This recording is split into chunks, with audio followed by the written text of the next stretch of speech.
Hi guys, ipapakilala ko po pala sa inyo itong puno ng katmon.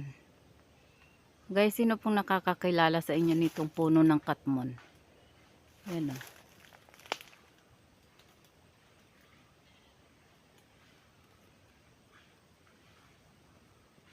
Ayan siya guys, ang laki ng puno niya. Tsaka ang lago ng dahon. Ayan. May bunga po yan guys. Ito o. Galaglagan siya. Ayan o. Yan po yung bunga niya. Tapos ito guys o. Ito yung bunga ng katmon.